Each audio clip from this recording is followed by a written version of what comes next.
The Vikings have been just good enough in recent years. Once every few years, they get to the playoffs. Once every decade, they get to the NFC Championship game. You know, they have lost like 7 straight NFC Championship games dating back to 1977.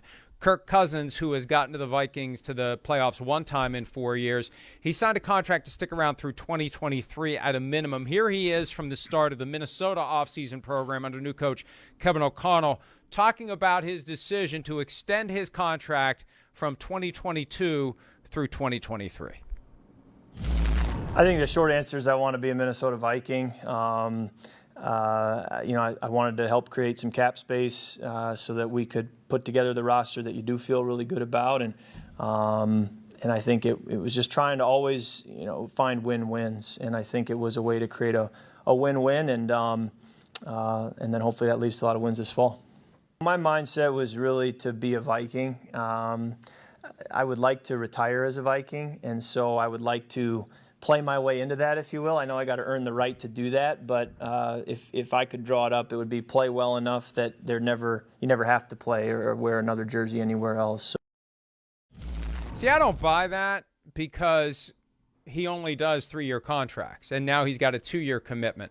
If he really wanted to be with the Vikings over the long haul, he would have done something that lasted more than 2 seasons. Now, you do surrender the discretion to the team at some point, because when we get past the early years of any contract, it becomes a team-held option. Cousins has always been willing to bet on himself and always been willing to stare down potential free agency, and he will have the flexibility after 2023 to move on if he so chooses.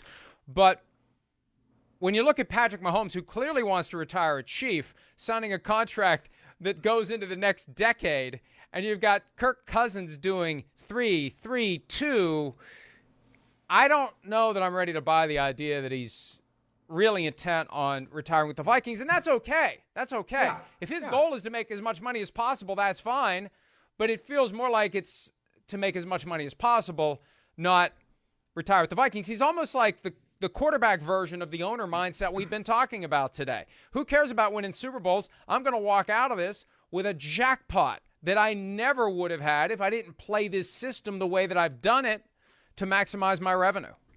There may not be a player who has done the business of the NFL better than Kirk Cousins, going back with Washington and the franchise tags and what he's done with guaranteed money. It's stunning. Stunning what he's done. I mean, and if you sit there and look at his stats, this is why you just can't go by stats.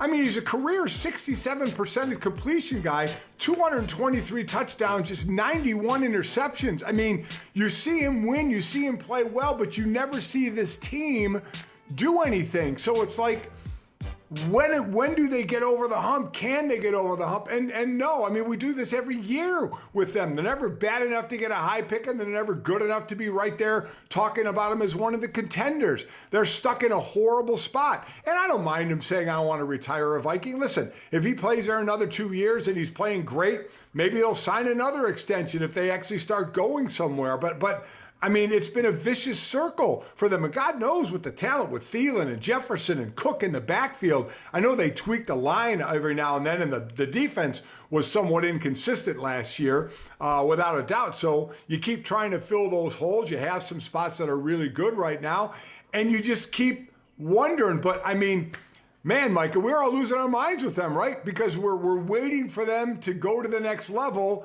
but it just seems like you're just stuck on a treadmill walking while you're walking, and it says you're going, mile after mile on the treadmill. You're pretty much standing in one place on the treadmill as you're doing it, and you just don't see this team go anywhere. There's a point where if you're a fan of the Vikings, you just have to wonder whether you're being grifted. That they've put together a team that's just good enough to keep separating you from your money. Step right up, ladies and gentlemen, boys and girls, children of all ages. We have a team that will be almost good enough to make you think you have a chance to finally watch the team get back to the Super Bowl after 45 long years. At some point, when you're that close, but they can never punch it through. And I came to that conclusion a couple of years ago when they lost soundly to the 49ers on a game we did on NBC out at Levi's Stadium, the last game that I was present for before the world turned upside down with the pandemic.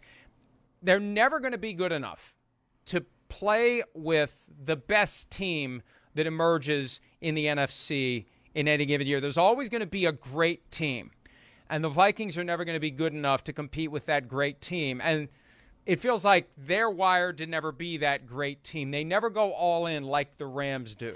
It's very cautious, it's very careful, and let's build a team that can get in playoff contention. And I say all the time, Mike, that any team should strive to be relevant into December and through December, because that's when people keep showing up for games and buying all kinds of overpriced stuff. That's when kids put their Christmas lists together and they want Vikings jerseys, not Twins jerseys or Timberwolves jerseys or Wild jerseys or University of Minnesota jerseys. They want Vikings jerseys. You want to have a team that is still contending into the Christmas season and into the final weeks of the season, and every year the Vikings are. Regardless of whether they punch it through to the playoffs, they're rarely horrible.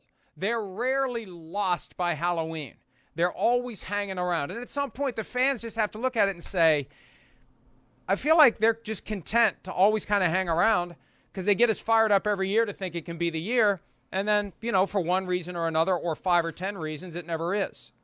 But you know what a fan doesn't want to do, Mike? They don't want to be that fan that says, I'm done with them, and then that next year they do it. Because they are kind of right there. I mean, I mentioned the offensive firepower. They had pass rushers last year, and then injuries and other situations took some of the pass rushers away.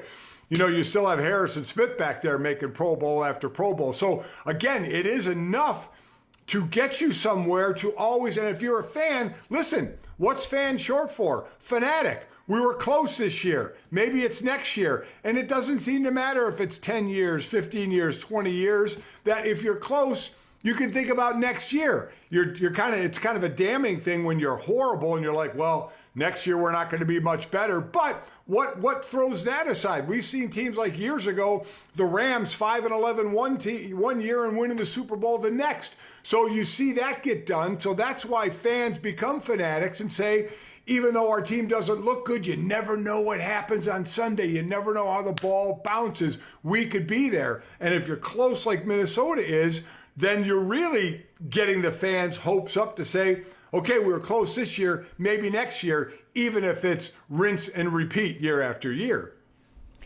Yeah, and for the Vikings, there's been a lot of rinsing and repeating, and 11-6 or 10-7 or 9-8, and we'll see what they do this year. But they got a lot to do, and you got a first-time GM, first-time head coach. Right. The only good news for the Vikings is their division is not great. You've got new coach and new GM in Chicago. You've got second year of a new regime in Detroit. And the Packers will be the best team in the division, but they'll still be vulnerable without Devontae Adams, and we'll find out in 17 days what they do, if anything, to address that void in the draft, or if they trade for one of these guys that's ready to get a new contract. Hi, I'm Mike Tirico, and thanks for watching. Make sure to hit subscribe for the latest news and highlights from NBC Sports.